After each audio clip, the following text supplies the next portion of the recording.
Bom dia a todos. Então, hoje aqui nós estamos com o nosso último encontro da nossa disciplina de pós-graduação, não é? Nossa disciplina Tópicos Avançados em Medicina Tropical. Hoje vamos explorar as vulnerabilidades da leishmania. E para isso, nós convidamos a professora doutora Andrea Wendt, e ela é especialista em parasitologia molecular, interações hospedeiro-vetor e parasita, e ela também é especialista no desenvolvimento de medicamentos. Para que eu possa fazer um apanhado, um resumo do trabalho da professora Andrea, então, ela em 2025, ela se tornou professora assistente no Instituto de Medicina Tropical da Universidade Nova de Lisboa. Ela tem o doutorado dela em 2018, doutorado em Medicina Molecular no Instituto de Bioquímica Clínica da Medical School of Hanover, na Alemanha. Em 2020, ela tem o pós-doutorado na Glasgow University, no Reino Unido. Em 2023, pós-doutorado na Bern University, na Suíça. 2024, ela foi bolsista de pós-doutorado do Programa Global Marie Curie, na Basel University, na Suíça, e Charles University, na República Tcheca.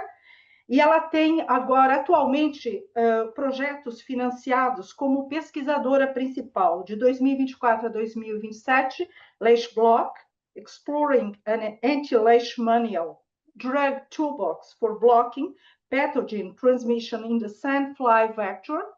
2025 a 2026, Exploring a Novel Transmission Blocking Approach by Targeting Leishmania Promiscuous Inside the Sandfly Vector. 2026 a 2027, Evaluation of Anti-Leishmania Compound Toxicity in Phlebotomine Sandflies. A professora doutora Andrea Wendt, hoje ela vai nos apresentar a palestra com o título Searching for the Achilles Heel of Leishmania Parasites, One Gene at a Time, ou seja, em busca do calcanhar de Aquiles da leishmania, um gene de cada vez. Então, seja bem-vinda, professora. Muito Muito obrigada. obrigada. Muito obrigada, Lúcia. Conseguem ouvir-me bem ainda, não é? Sim, Só sim, para sim, sim. testar. Muito obrigada pela introdução e bom dia a todos. Aqui é boa tarde, na Suíça, onde eu estou a falar. Por favor, chamem-me Andreia. Insisto que não me chamem professora, porque eu sou assim uma pessoa bem informal e gosto de conversar ao mesmo nível com toda a gente. Portanto, eu peço que me tratem por Andreia.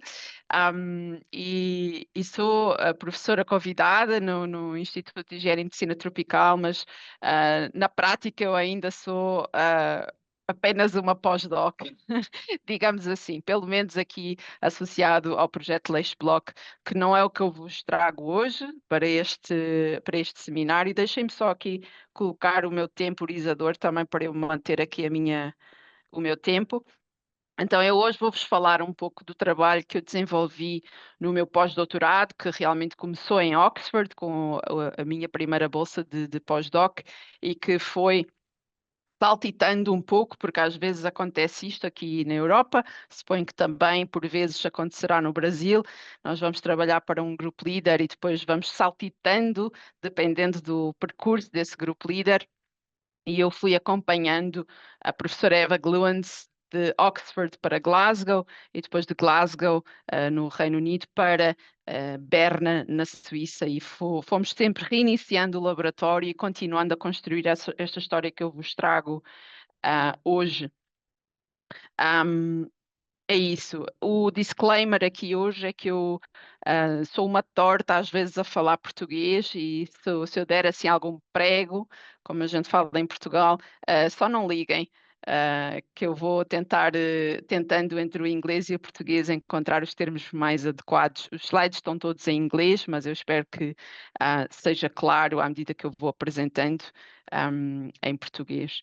Só para ficarmos todos no mesmo nível, eu quero só relembrar que a leishmaniose não é apenas uma doença, ok? A leishmaniose é um grupo de doenças negligenciadas tropicais, também dentro do grupo de vector-borne diseases, ou doenças nascidas no vetor, entre aspas, e está um pouco espalhada por metade do nosso globo, em 98 países, afeta centenas de milhares de pessoas por todo o globo e põe em risco milhares ou milhões de outras mais. As formas clínicas principais são a leishmaniose cutânea, a leishmaniose mucocutânea e a leishmaniose visceral, que, portanto, é fatal se não for tratada esta forma e é responsável pela morte de até 40 mil pessoas todos os anos. Existem pelo menos 20, eu penso que mais de 20 neste momento, espécies do patogénio que causa esta doença, do género Leishmania.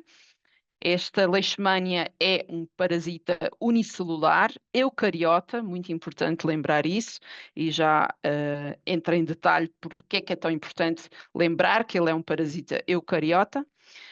Esta forma, em particular, flagelada, vive no intestino do flebótomo, em particular o flebótomo fêmea, ok, que precisa de refeições sanguíneas para maturar os seus ovos. Dentro do flebótomo existe também um ciclo de vida que eu não vou entrar em detalhes já, mas tenho um slide mais à frente para vos dar alguns detalhes sobre o que é que acontece dentro do flebótomo. Mas, essencialmente, esta forma promastigota chega a um estadio em que está pronta para entrar no hospedeiro vertebrado. Então, é aí numa refeição, uma nova refeição sanguínea, que o flebótomo infectado vai inserir estes parasitas na pele do hospedeiro vertebrado. E que, eventualmente, poderá ou não causar a doença que nós vemos aqui. A forma de controlar a leishmaniose é menos do que ideal. No lado do vetor, nós temos redes mosquiteiras, tal como o nome indica, são desenvolvidas para nos protegermos contra a picada de mosquitos. Contudo, se estas redes mosquiteiras não estão impregnadas com inseticida, os nossos flebótomos, que são muito mais pequenos do que o mosquito, vão passar por essas redes mosquiteiras e vão conseguir transmitir o parasita se estiverem infectados. No caso de inseticidas, a pulverização em massa de inseticidas tem é bastante bom para matar mosquitos e controlar a população de mosquitos. Para controlar a população de flebótomos já não é assim tão ideal, porque os flebótomos têm uma forma de desenvolver muito diferente daquela dos mosquitos. Por exemplo, os estados larvares e os ovos, nada disto é na água. Mas em solo rico em nutrientes e muitas vezes dentro de até ninhos de roedores e outros animais. Então, em termos de exposição aos inseticidas, é não a mesma exposição do que é para os mosquitos. Muitas vezes, inclusive, é uma exposição subletal, ou seja, pode não matar o flebótomo, e até nos causa alguma preocupação sobre o desenvolvimento de resistência a inseticidas. O que mais provavelmente vai acontecer com esta pulverização em massa de inseticidas é que vai matar organismos que não são supostos matar, nomeadamente os nossos polinizadores, como as abelhas, que são tão importantes para o nosso ecossistema. No lado do hospedeiro, nós temos vacinas para cães, ok? Até temos mais do que uma, quer no Brasil, quer na Europa, mas não temos vacinas para humanos. Portanto, isso resta-nos a quimioterapia como a maior forma de controle de leishmaniose, que infelizmente é bastante limitada. Temos apenas um par de fármacos que realmente são os melhores, e esses melhores são bastante tóxicos, são muito caros, não estão acessíveis a toda a gente, e as pessoas em que estão acessíveis muitas vezes têm que ficar tempos prolongados no hospital para receberem o tratamento completo, que no caso da anfotericina penso que até é cerca de 30 dias. Mais coisa, menos coisa. Existem bastantes esforços para identificar novas moléculas para substituir a atual quimioterapêutica.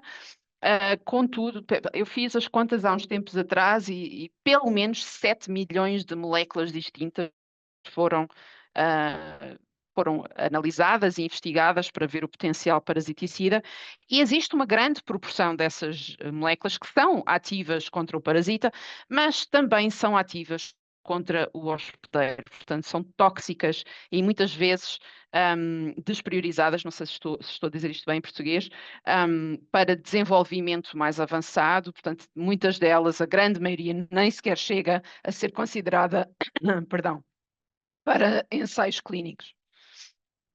Uma falhar a voz. Então, existe apenas um par de moléculas novas em ensaios clínicos, muitas vezes já a pensar em combinação terapêutica. Mas o que é que isto nos faz lembrar? Faz-nos lembrar que o parasita é eucariota, como eu mencionei no slide anterior, e também nós temos células eucariotas. Portanto, quando estamos a desenvolver um novo fármaco para matar este parasita e nos curar da leishmaniose, nós vamos ter muitos alvos moleculares muito semelhantes, porque temos uma biologia muito mais próxima do que se estivermos a pensar num vírus ou numa bactéria, ok? Portanto, aqui a chave é tentar encontrar o tal calcanhar de Aquiles do parasita que seja distinto dos nossos calcanhares de Aquiles, que também os temos, ok? Então temos que pensar mais na biologia do parasita e o que é diferente para desenvolvermos métodos mais específicos para matar esse parasita. Então o primeiro passo para nós pensarmos na biologia deste parasita é onde é que ele se encontra. Porque se nós pensarmos onde é que ele se encontra e esse ambiente, essas condições e como é que ele tem que sobreviver, talvez seja mais fácil nós desenvolvermos uma nova estratégia para identificar o parasita e eliminar ou interromper o seu desenvolvimento. E uma desses parâmetros, desses eventos, é onde o parasita está a viver. Portanto, eu mencionei que a forma promastigota de Leishmania vive no intestino do flebótomo, ok? E essa temperatura que ele encontra é uma temperatura mais amena, que varia entre os 23 e os 28 graus, com um pH de neutro a básico, ali entre os 6,5 aos 8,5, mais coisa, menos coisa. E existe o tal desenvolvimento dos vários morfotipos de promastigotas dentro do flebótomo, que eu mencionei e vou entrar em mais detalhe mais à frente. Quando ele está pronto, ele é então injetado na pele do nosso hospedeiro vertebrado, em que ele é então quem vai comer este parasita, digamos assim, vão ser as nossas células brancas do nosso sistema imunitário, normalmente os macrófagos, e rapidamente, num espaço de cerca de 6 horas, estes parasitas começam a diferenciar-se e isto geralmente há dois triggers que acontecem, que é a temperatura e o pH, ok? Portanto, dentro do nosso hospedeiro vertebrado temos uma temperatura muito mais alta, de 32 a 37 graus, e também o parasita experiencia um pH muito mais acídico. E isso é porque o parasita fica dentro de uma estrutura, dentro deste macrófago, que se chama o fagolisosoma, que está cheio de enzimas que são desenhadas e preparadas para eliminar o que quer que elas encontrem lá dentro. E geralmente o que acontece é que a leishmania tem uma capacidade incrível de sobreviver à ação dessas enzimas e este pH super acídico e consegue apenas diferenciar-se e ajustar o seu metabolismo para sobreviver e até continuar a replicar e a causar a doença da leishmaniose. Uma das morfologias mais distintas que nós vemos a acontecer entre estas duas formas principais é que o parasita fica muito mais pequeno, ok? E também o flagelo, há aqui um rearranjo do flagelo que fica mais pequenino, mas ainda está lá, ele continua a ter um flagelo, mas que em vez de ter uma função mais de motilidade e adesão, acaba por ter uma função mais sensorial para entender o que é que se passa ali, além de temperatura e pH, também há nutrientes que são diferentes. E claramente, nestes dois ambientes distintos, os parasitas têm que ajustar não só a morfologia, mas todo um repertório de proteínas codificadas por mais de 8.000 genes, ok? Quase 9.000 genes.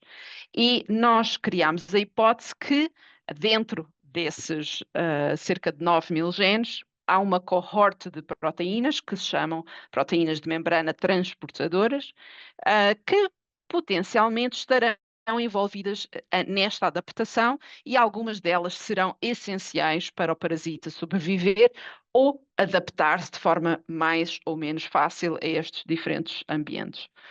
Porquê proteínas transportadoras? Nós achamos que é uma classe interessante porque elas são importantes para a passagem de solutos, nutrientes, através de membranas, não só à superfície do parasita, da célula, mas também dentro dos organelos, ou entre organelos. Estas proteínas também são responsáveis pela manutenção de um gradiente iónico, que também acaba por influenciar a função de outras proteínas. Elas também são importantes para a remoção de lixo, ok? Metabólico, criado pela célula, incluindo fármacos, ok? Portanto, é conhecido muito como um mecanismo de resistência até a fármacos, algumas bombas de fluxo, mandarem cá para fora as drogas, ok? Portanto, também essas proteínas estão incluídas nesta cohorte. Então, no laboratório onde eu me juntei, logo a seguir ao meu doutorado, que foi o laboratório da professora Eva Gluntz, eles tinham acabado de desenvolver esta técnica de CRISPR-Cas9 para leishmania, em 2017, e eles tinham não só desenvolvido a técnica, mas também permitiram um protocolo em que nós conseguimos gerar vários mutantes ao mesmo tempo, num período de espaço mais curto do que aquilo que tinha sido feito até à data. Então eu realmente fui muito privilegiada e pude então questionar para todo o transportoma, toda a coleção de proteínas transportadoras codificadas no genoma de Leishmania, quais é que são responder quais é que são importantes para a sobrevivência do parasita e também até para o fitness desse parasita nas várias formas em que ele se encontra ao longo do seu ciclo de vida. Então, o primeiro passo para identificar o transportoma de Leishmania, neste caso o meu modelo organismo foi a Leishmania mexicana, foi fazer uma série de procuras iterativas, eu não vou entrar em muito detalhe como é que eu as fiz, mas que envolveu a procura desde a sequência proteica, identificar sequências proteicas e os domínios dessas sequências proteicas, quais é que refletem uma característica típica de proteína transportadora.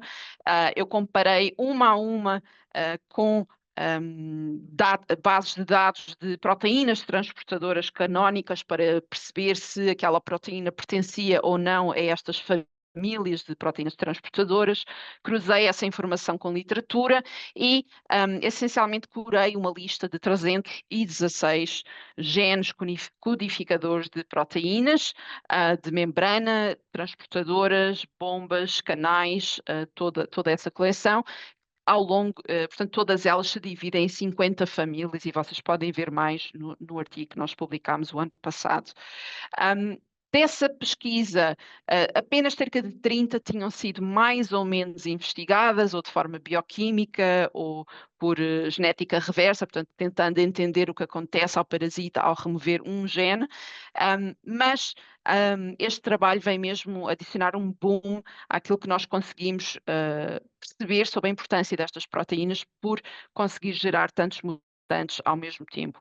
E a forma como nós geramos estes mutantes foi utilizando CRISPR-Cas9, com a ajuda desta ferramenta online, gratuita, que todos vocês estão convidados a visitar, o leishedit.net, em que essencialmente nos ajuda a fazer o primer design, o desenho de primers para produzir, utilizando um PCR standard, cassetes de DNA, que eu já vou entrar em mais detalhe que é que elas têm, que nos permitem então promover a deleção de genes, neste caso dos 316 genes, um a um, e ao mesmo tempo adicionar um código de barras. Eu já explico o que é esse código de barras. Ao utilizar esta metodologia de CRISPR-Cas9, eu fui capaz de isolar 225 dos 316 genes, portanto 70% do transportoma de Leishmania é dispensável à sobrevivência do parasita em cultura, e cerca de 29% eu não conseguia remover o gene completamente. Isso significa que ou os meus mutantes não cresceram em cultura, ou eles cresceram, mas ainda preservaram uma cópia. Portanto, a Leishmania não é haploide, é pelo menos diploide, mais conhecida como poliploide, porque alguns dos cromossomas têm 2 cópias, outras vezes têm 3, outras vezes têm 4, e às vezes aparece uma cópia do nada e nós não sabemos bem de onde é que ela vem, e podemos conversar mais sobre isso se tiverem interesse, mas isso causa com que a nossa estratégia, que é a transfecção de 2 cassetes, cada uma codificando um gene de resistência diferente, que promove a substituição de 2 cópias de cada vez do gene que nós temos de interesse, ao selecionarmos com esses 2 fármacos. Se tivermos um gene em que temos 3 cópias, não vamos conseguir necessariamente isolar o mutante completo. Mais importante é que, ao fazermos esta substituição do gene, portanto, também chamamos de deleção ou knockout, nós estamos a inserir um código de barras único nesta cassete produzida por PCR que eu mencionei. Portanto, lá no início da cassetezinha temos um código de barras de 17 nucleótidos, e o que isto permite é que cada um dos 316 mutantes que eu gerei, cada um vai ter um género de uma impressão digital, um código de barras único. E o que é que isso permite? Permite-me fazer um pool de todos os mutantes e questionar o que é que acontece a cada um destes mutantes numa condição específica, num time point específico, e de uma forma muito mais rápida. Em vez de estar a fazer 316 curvas de crescimento para todos estes mutantes, por exemplo, eu consigo fazer apenas uma curva de crescimento e perguntar quais as proteínas mais importantes para o parasita sobreviver em cultura. Posso-vos dizer também que, utilizando CRISPR-Cas9, eu não posso responder quais os genes que são essenciais. Para isso, precisaria de uma estratégia de knockout ou knockdown condicional, mas posso certamente dizer que os genes essenciais estão dentro desta fatia, porque esta aqui nós conseguimos isolar os mutantes. Com mais ou menos fitness, nós conseguimos isolar. Ok, então eu coloquei estes mutantes todos juntos, e o que eu perguntei foram 3 perguntas, eu já entrei em detalhe. Eu quero-vos só explicar um pouco como é que este BARSeq, este método BARSeq funciona, e utilizo aqui este exemplo para vos explicar passo a passo. Portanto, aqui imaginem que eu tenho o meu pool de mutantes com os vários barcodes, códigos de barras, e cresço estes parasitas em replicados, em frasquinhos, ao longo do tempo, e vou então extrair DNA no início da minha experiência, no meu time point 0, e passado 24 horas da minha experiência. E depois o que eu vou fazer é um PCR para estas 2 amostras, que vai amplificar a região onde está o meu código de barras. Portanto, eu vou ter uma mistura de amplicões para cada um dos meus mutantes, certo? Todo lá misturado, em que eu tenho mais ou menos códigos de barras pertencente a mais ou menos parasitas presentes nessa cultura, nesse pool. Eu depois pego nesses amplicões todos e vou sequenciá-los. E, essencialmente, o que esta sequenciação me faz é como um scanner no supermercado, em que me vai ver quantos sumos é que eu tirei, quantas alfaces é que eu tirei. E é exatamente isso que ele faz com os meus amplicões. Quantos amplicões deste mutante é que eu tenho lá, deste e do outro, ok? E depois nós podemos fazer um gráfico que se parece com isto, em que temos uma trajetória de cada um destes mutantes nos vários time points ao longo do tempo. Por exemplo, o mutante 3 claramente tem um defeito, de fitness, porque eu tenho menos barcodes, menos códigos de barras ao longo do tempo. Significa que ele, em relação aos outros mutantes na cultura, estão a crescer muito menos, muito mais devagar. O mutante 2 aqui, neste exemplo, não está a mudar ao longo do tempo. Isto significa que ele nem tem um defeito, nem tem uma vantagem em relação aos outros, enquanto que o mutante 1 está a subir na minha trajetória, o que significa que tenho mais barcodes deste mutante em relação aos outros, em relação ao início da minha experiência, que significa que este mutante tem uma vantagem, provavelmente, em relação aos outros. Nós podemos olhar para cada um dos time points, ok? Em detalhe e ver qual a posição de cada um destes mutantes em relação aos outros para aquele time point em específico. E são este tipo de plots que vocês vão ver nos próximos gráficos. Portanto, isto é exatamente o exemplo que eu vos demonstrei, em que extraímos o DNA dos nossos pools em triplicado ao longo do tempo. E este é o tal plot passados as 24 horas em relação às 0 horas, como é que os nossos mutantes se comportaram. E aqui o exemplo que temos é os nossos controlos, portanto temos a cinza, toda a nossa biblioteca de mutantes, cada ponto é um mutante, ou o código de barras que pertence a um mutante, e estes cinco círculos mais azulados são as nossas parentais, que têm os genes todos e são saudáveis, e vocês veem a variação é grande, mas essencialmente não muda ao longo do tempo. Temos um controlo em que nós sabemos que este mutante tem um defeito de motilidade, por exemplo, mas não tem um defeito de replicação, que nós colocamos no pool para ter a certeza que ele aparecia aqui neste cluster. E temos estes dois controlos, que também não são transportadores, mas são controlos que nós sabemos que eles têm um defeito na nossa replicação e, como tal, iríamos encontrar menos barcodes no final da experiência.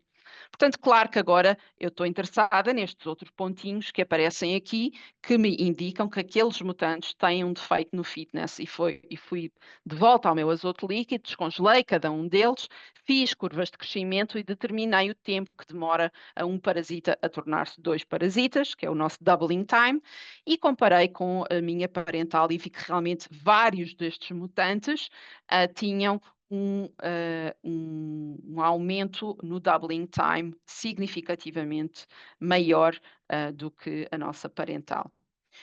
Usando uma experiência do mesmo género, o que nós pegamos nestes pools e depois infectamos em linhas celulares de macrófagos derivadas de células estaminais e também monitorizamos ao longo do tempo, neste caso durante uma semana. Também pegámos no mesmo pool e infectámos ratinhos, ok? Morganhos, Balbc, e monitorizámos também esta infecção durante 6 semanas, com a ajuda de todos os colegas que vocês veem aqui no slide. Estes gráficos são semelhantes àqueles que eu mostrei antes e que são apenas um snapshot para os últimos time points que vocês veem aqui, portanto, uma semana para macrófagos e 6 semanas para ratinho, em que nós vemos os nossos parentais, novamente, a não mudar muito ao longo do tempo, mas os nossos controlos e vários mutantes a decrescer aqui em fitness ao longo do tempo, ou às 120 horas. E nós podíamos parar já aqui e analisar que mutantes são estes, qual o interesse para o parasita e fenotipar estes mutantes um a um, mas eu quero que vocês notem que é só quando nós vamos para o modelo perdão, animal, que é o ratinho, que também nos permite não só uma maior complexidade, mas um maior time point, um período mais prolongado de análise, 6 semanas, não apenas uma semana, que nós vemos um decréscimo muito mais dramático aqui do número de mutantes que têm um fitness score muito reduzido em relação à parental, inclusive alguns dos controles que não tinham decrescido só em macrófagos, só decresceram em ratinhos, e que isto nos faz lembrar também o quão importante é nós escolhermos o modelo certo para fazer as perguntas certas, ok? Além de avaliar o hospedeiro mamífero, também fomos avaliar o hospedeiro invertebrado, usando uma biblioteca de mutantes semelhante, mas distinta à anterior. E nós avaliámos o crescimento destes parasitas não só in vitro, à semelhança do primeiro slide que eu vos mostrei, com uma pequena diferença em que fomos além das 48 horas, diluímos a nossa cultura, deixámo-la crescer mais um dia, voltámos a diluir de forma ainda mais dramática e deixámo-la crescer durante o fim de semana para que nós tivéssemos um claro quadro de quais os parasitas que estão em dificuldade de maior representação na nossa cultura, e também usámos este pool para infectar flebótomos, ok? E acompanhámos isto durante cerca de uma semana. O gráfico que vocês veem aqui no canto inferior direito é um género de um composite entre os últimos time points, portanto 144 horas de culturas promastigotas e 216 horas após o flebótomo tomar a refeição sanguínea infectada com o pool. E o que eu quero que vocês notem aqui é um pouco o que está, duas coisas. Uma é a linearidade que nós vemos aqui entre o nosso in vivo e o nosso in vitro, em particular dentro deste quadrado azul, em que a maior parte dos pontinhos que estão dentro deste quadrado para o in vitro, que são os parasitas com um defeito no fitness, também estão com um defeito no fitness in vivo. O que é que isto quer dizer? Isto quer dizer que o nosso modelo in vitro de promastigotas é um ótimo modelo para identificar o que vai acontecer dentro do flebótomo. Isto pode parecer muito óbvio, mas muitas da complexidade que o nosso flebótomo tem, nós não conseguimos reproduzir apenas com uma cultura, com um meio de cultura. Mas isto dá-nos a evidência que, efetivamente, muitas das coisas que nós estamos a observar nesta cultura, em particular crescida nestas condições, replica o que está a acontecer também no flebótomo. Contudo, existe uma pequena coleção de mutantes que não apresenta um defeito significativo in vitro, mas apresenta um defeito significativo nos flebótomos. E isso abre portas para nós pensarmos em estratégias para bloquear a transmissão especificamente no flebótomo, que é um pouco aquilo que eu agora estou interessada no meu grupo de investigação, mas que não vou entrar em detalhe nesta palestra.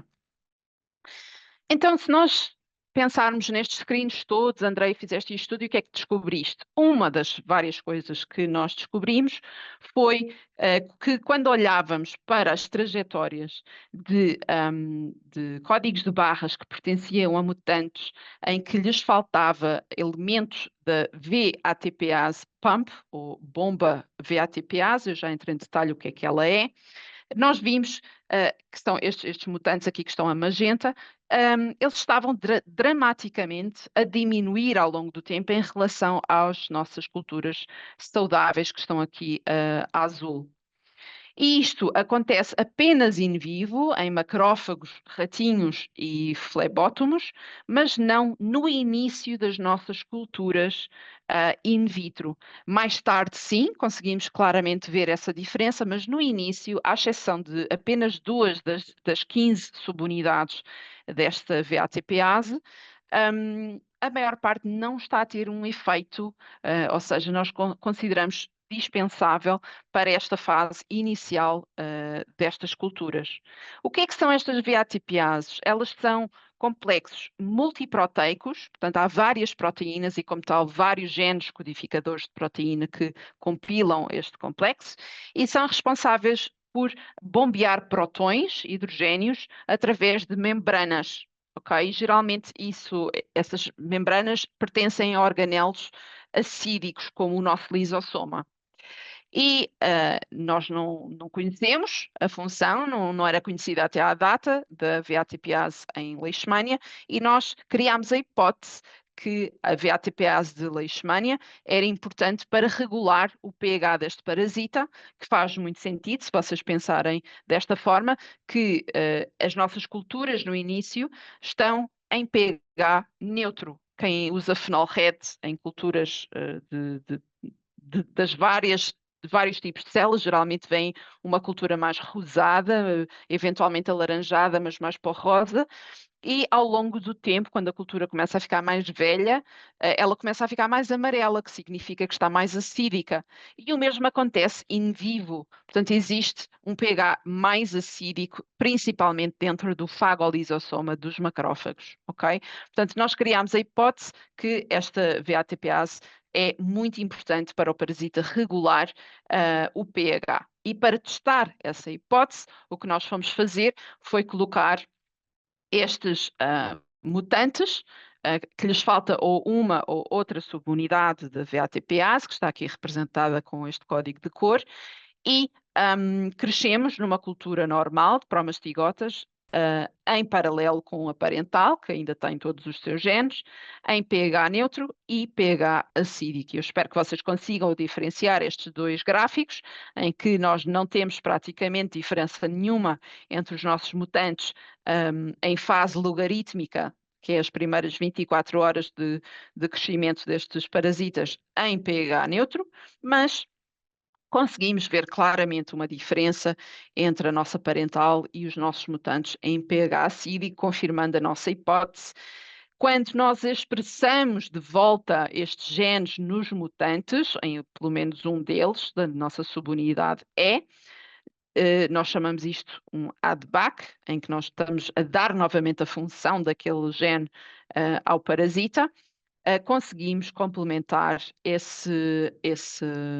o defeito que nós verificámos primeiro, em que apenas então só o nosso mutante está a observar aqui um defeito muito dramático em pH acídico e até em fases finais da nossa cultura em pH neutro, que, como eu já mencionei, em fases mais avançadas, o pH acidifica um pouco e nós conseguimos ver essa diferença. A Shala é a estudante de doutoramento do grupo da professora Eva Gluans, que está a continuar a avaliar a função da VATPase na Leishmania, para nós compreendermos as várias formas em que a VATPase pode ter também uma função importante, além do pH.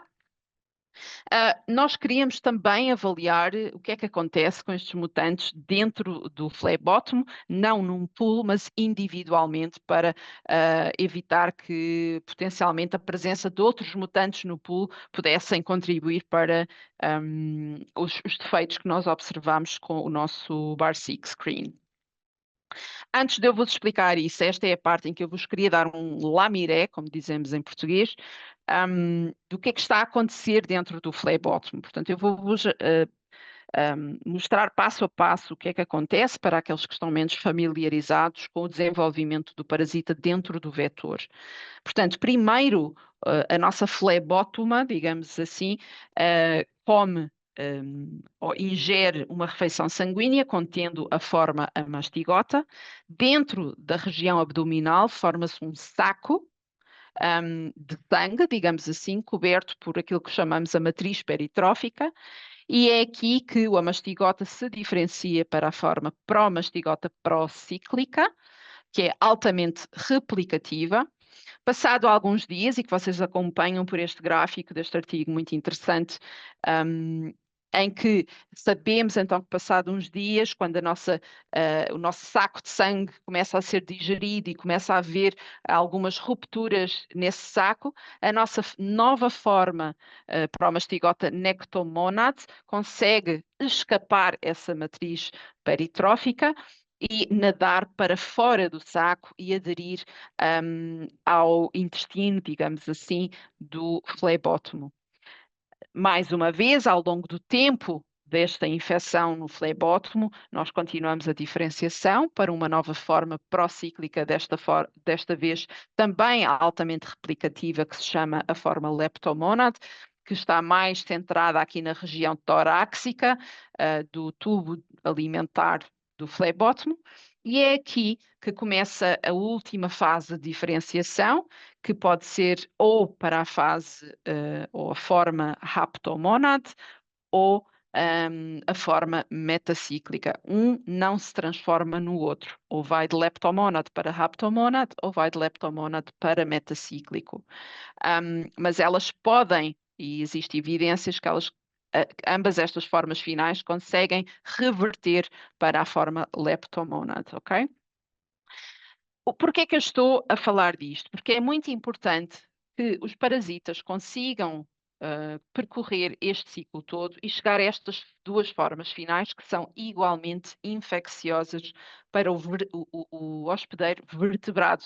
E se nós não conseguirmos produzir estas formas, essencialmente o flebótomo não está a ser infeccioso para o hospedeiro vertebrado, pois estas formas aqui à partida não são resistentes ao complemento que está no nosso soro do sangue e, como tal, iriam morrer. Enquanto que as formas metacíclicas e haptomonad são resistentes ao complemento e iriam morrer na presença desses fatores do nosso sistema imunitário. Portanto, foi precisamente estas formas que nós fomos avaliar se estavam presentes ou ausentes nas nossas linhas celulares, depois da infecção em flebótomos, inclusive vimos um marcador conhecido de metacíclicos para ver se estava presente ou não nos nossos mutantes. Claro, com a ajuda do grupo do Petr Wolf, nomeadamente a grande Giovanna Sadlová, que fez as infecções todas com estas linhas celulares independentemente e olhou e determinou cada uma destas formas. O que ela viu logo aos 2 dias após a tomada da refeição sanguínea com cada uma destas linhas separadamente foi que o nosso mutante já não estava a conseguir infectar tão bem os nossos flebótomos. Portanto, de certa forma, os flebótomos conseguem, já passado 2 dias, livrar-se praticamente dos parasitas. Claro que isto é ainda mais evidenciado aos 9 dias, em que praticamente muito poucos flebótomos estavam infectados com os nossos mutantes, enquanto que a nossa linha parental e a ADBAC, em que nós voltámos a dar o gene ao mutante, estão contentes e conseguem infectar o flebótomo.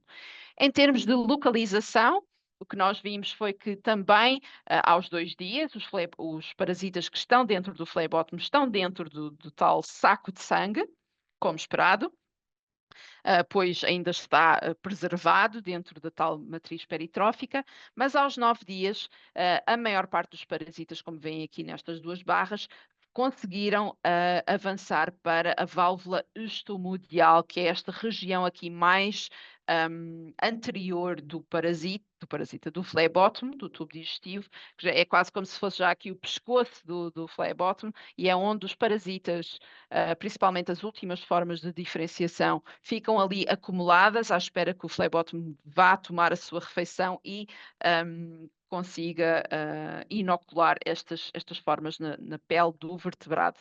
Enquanto que a nossa linha mutante praticamente ficou, os parasitas que ainda lá estão praticamente todos presos na região abdominal do nosso flebótomo e não são capazes de avançar para a parte mais anterior, tornando, de certa forma, este flebótomo não infeccioso.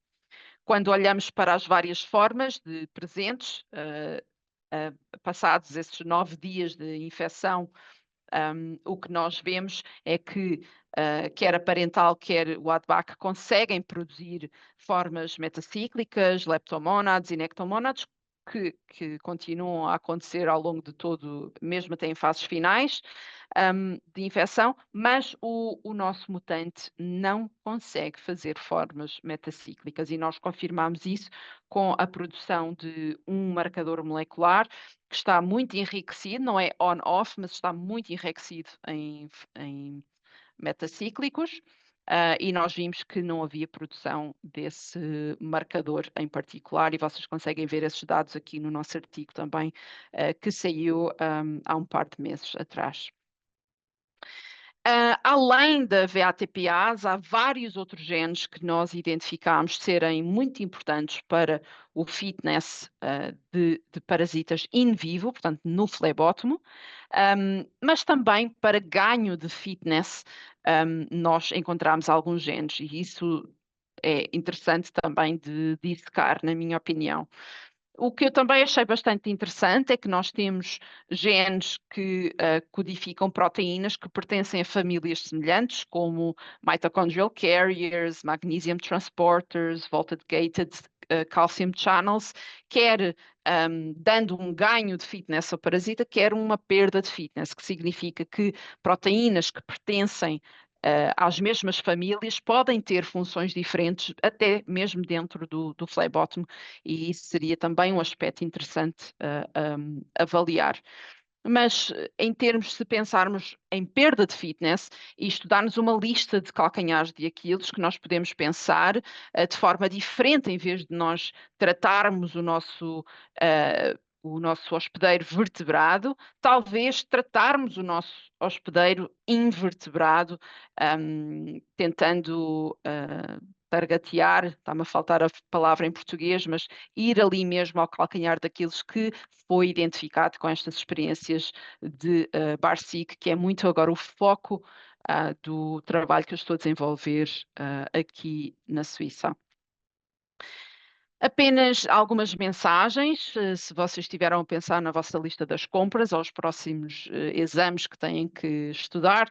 O que eu vos mostrei hoje, essencialmente, é trabalho que nós publicámos o ano passado e este ano, em que eu demonstrei que mais de 70% dos genes que codificam para proteínas de membrana transportadoras são dispensáveis in vitro para as nossas culturas de promastigotas e que muito provavelmente os genes essenciais vão estar dentro daquela fatia do bolo de 30%. Se estão interessados em desenvolver fármacos contra a leishmania, na sua forma amastigota, eu sugiro que olhem para esses 30%, para esses, já não me lembro quantos genes, penso que cerca de 90 genes codificadores de proteína, talvez encontrem aí uma informação interessante, nomeadamente a nossa VATPase, que é essencial para ambas as formas, para a mastigota e a mastigota dentro, portanto, in vivo, ok? Não necessariamente in vitro, e nós sabemos agora que isso tem a ver com o pH, regulação de pH do parasita, mas também já temos alguma evidência, graças à Shala, que isto também tem a ver um pouco com o stress e as condições alimentares, e deixo aí a migalha, que o parasita encontra em fase estacionária e também dentro do flebótomo. E lanço também o desafio para a nossa comunidade. Eu própria estou a pegar nesse desafio, em que estou a tentar colher da informação da biologia que nós dissecámos com este CRIN, novas formas mais criativas de pensar na interrupção do desenvolvimento do parasita dentro do vetor. Houve várias pessoas. Eu não sei. Queria só reconhecer, já estou no último slide, queria só dar importância às pessoas todas que ajudaram neste trabalho, desde Bern, York, Praga, Oxford, Glasgow e também aqui em Basel, não só no trabalho que eu vos apresentei hoje, mas também o trabalho que eu estou a desenvolver, e quero também agradecer a vossa atenção nesta apresentação e abro agora as portas para as vossas perguntas, se tiverem alguma. Muito obrigada, Andréia, muito obrigada por disponibilizar o seu tempo aqui para nós. Muito obrigada. Muito interessante essa questão dos mutantes não conseguirem fazer metacíclicos, vocês chegarem a esse ponto, algo que eu achei assim muito interessante. Eu gostaria aqui de abrir para perguntas ou comentários, e eu aproveito aqui, já me adianto, por exemplo, vocês trabalharam com a leishmania mexicana. Sim. Você já tem grupos trabalhando com a aviânia? olhando, tendo esse mesmo olhar? Então, especificamente para proteínas transportadoras, não, mas eu fiz parte da equipa que ajustou o sistema da CRISPR-Cas9 para Leishmania brasiliensis, por exemplo. O trabalho foi feito às mãos, quem pipotou foi a Carolina Espada. Eu penso que ela estava a trabalhar com a professora Silvia. E foi na altura quem publicou o trabalho, em São Paulo, e nós conseguimos ajustar o sistema para brasilienses. Portanto, nós conseguimos fazer gene editing em brasilienses. Eu poderia até argumentar que nós podemos fazer gene editing em qualquer uma das espécies que vocês tenham em cultura. Mesmo até se o genoma não estiver sequenciado, porque os plasmídios que quer a Carolina preparou, que estão bem ajustados para espécies Viania, quer os plasmídios que nós temos para outras, para o subgénero Leishmania, funcionam muito bem. Então, são relativamente fáceis de ajustar. Aquilo que eu tenho verificado, e eu já ajustei o sistema para várias espécies diferentes, desde Tarêntula, Infantum, Major, etc., diferentes estirpes. O maior problemática é quando nós temos uma linha que cresce muito devagar, porque se ela crescer muito devagar, fica assim um pouco difícil de gerar os mutantes e temos que otimizar bastante os nossos protocolos para eventualmente se conseguir produzir um mutante. Não é impossível, simplesmente vai demorar muito mais tempo. E o outro fator que eu adicionaria, que é importante nós lembrarmos, é a estabilidade genómica destas leishmanias, no caso da brasiliensis e outras viâneas, elas são muito aneuploides, têm assim tipo um número maluco de cópias dos nossos genes e na minha estratégia usei apenas 2 drogas de seleção porque a maior parte dos cromossomas são diploides, em mexicano e até bastante estáveis. No caso de espécies como uma brasiliensis ou até uma donovani, que também é uma ninja, eu diria que temos que considerar que se o gene ou o mutante for incompleto, talvez valha a pena usar um novo marcador, para atingir a terceira cópia ou a quarta cópia. Portanto, depende muito daquilo que nós queremos estudar, qual o gene e em que cromossoma está. Andréia, porque eu me lembrei, eu trabalho com diagnóstico Uhum, tegumentar, uhum, e tem um dogma para nós aqui que a Viânia, a diferença do subgênero Viânia do uhum, subgênero Leishmania, porque a maioria da plateia aqui, muitos não trabalham com Leishmania, uhum, mas assim, a questão é que a Viânia ela tem um desenvolvimento no intestino posterior, e é o que a uhum, diferencia da leishmania, que vai até o intestino médio. E quando, absolutamente. não é? E quando você faz essa observação de que os mutantes não conseguem fazer metacíclicos, nesse Uhum, ponto é que me chamou a atenção a questão das Viânia, uhum, do uhum, subgênero Viânia.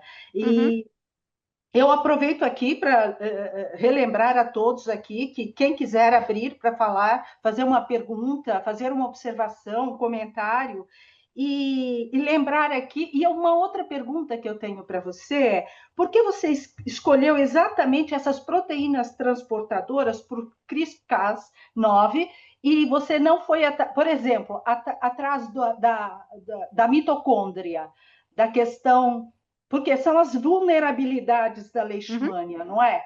E uhum. você não foi atrás de ver a questão bioenergética via mitocôndria. Uhum. Então, várias respostas para várias perguntas, na realidade.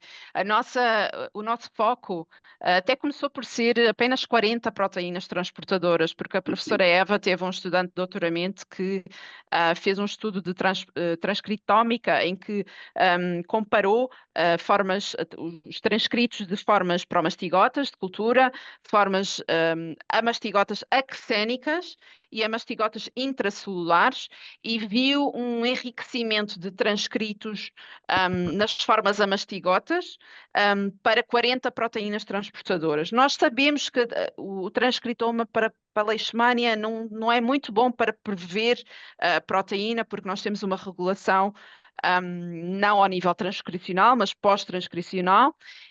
Mas mesmo assim pensámos, vamos tentar deletar essas 40 e ver o que é que acontece ao parasita. Mas rapidamente vimos que estávamos com possibilidade de fazer um target para o transportoma todo. Então fomos a identificar primeiro a lista, quantas temos, será que é possível tirarmos o transportão todo um a um e rapidamente chegámos à conclusão que sim, que conseguiríamos fazer isto em paralelo e fomos então ver todo o transportoma.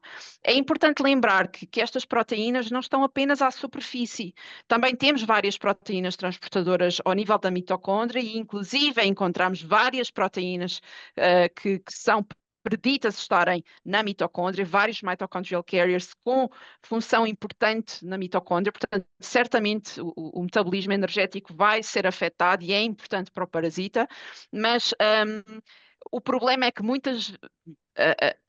o grupo de proteínas de mitochondrial carriers ainda é bastante grande e só através da sequência nós não sabemos exatamente o que é que eles estão a transportar.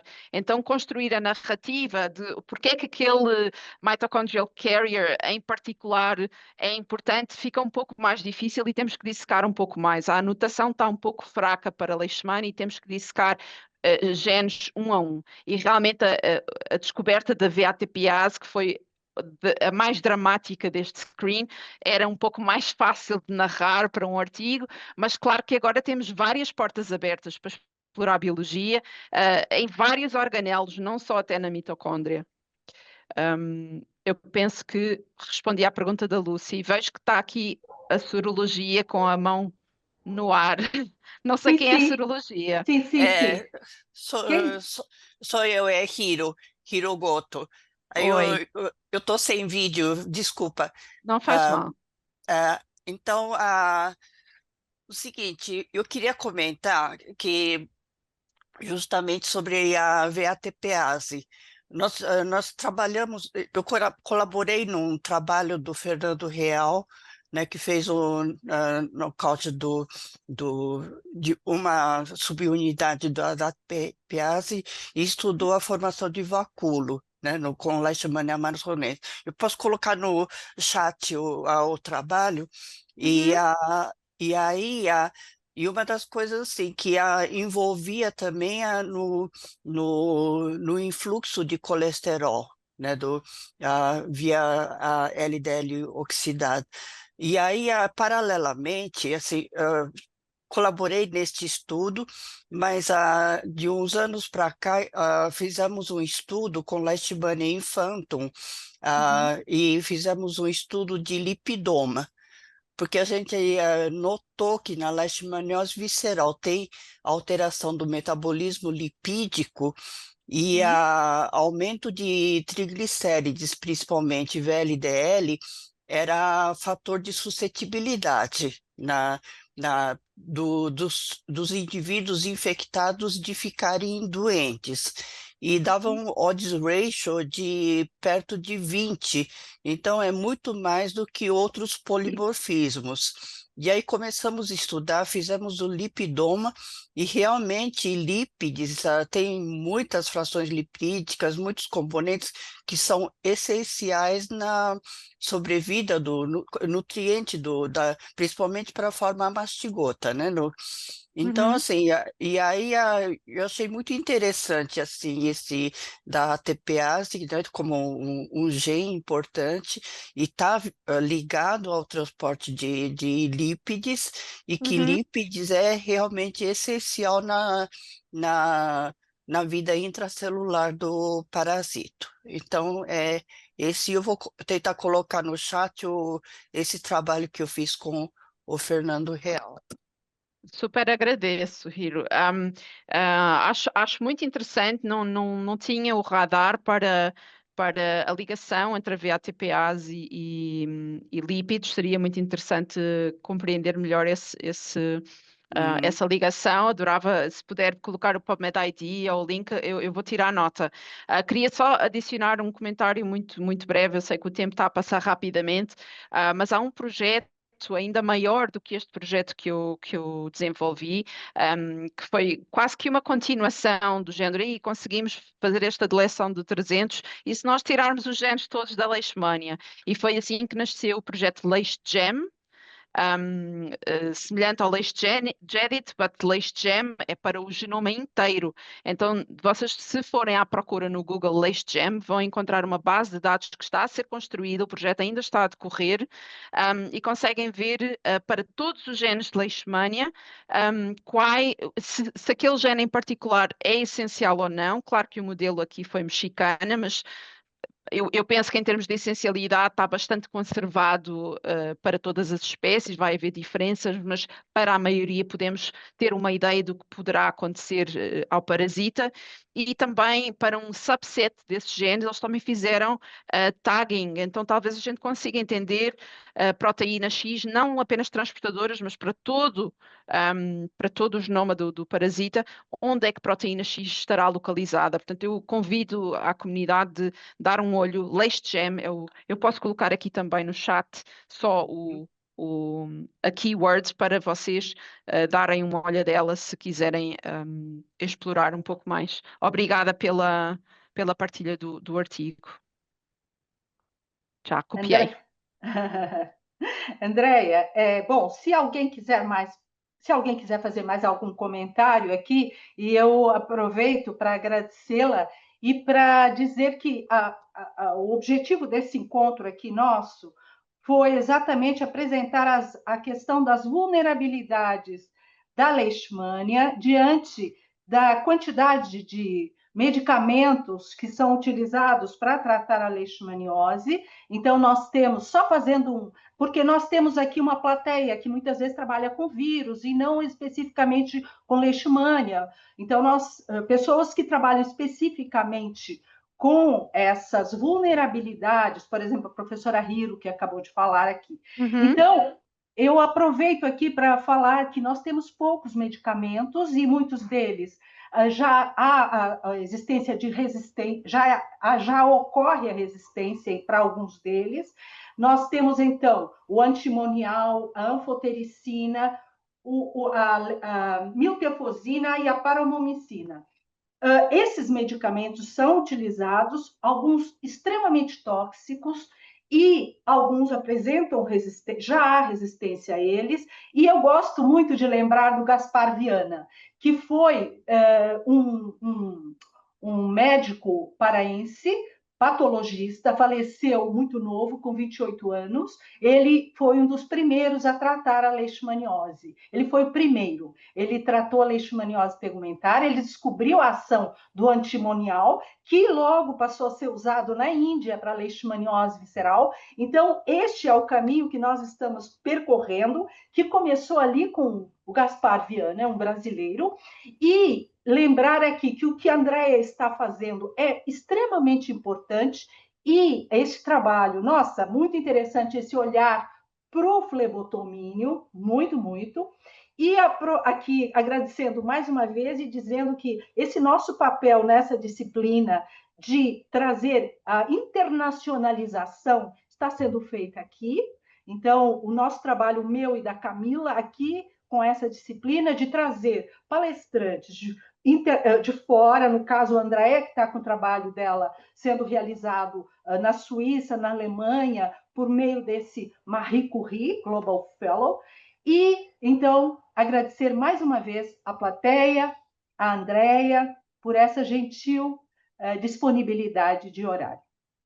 Claro, muito obrigada, Lucy, muito obrigada a todos. Eu fico sempre disponível, é o meu tópico favorito, é falar de leishmania, portanto, se alguém não conseguiu responder à sua pergunta, eu estou super aberta para conversar e trocar ideias sobre biologia de diferentes organismos. Às vezes talvez a gente consiga ter ideias novas, mais criativas, às vezes podem parecer tontas, mas pode ter ali uma migalha que a gente consiga pegar e desenvolver novas ideias. Portanto, estejam à vontade para entrar em contacto comigo, tá bom?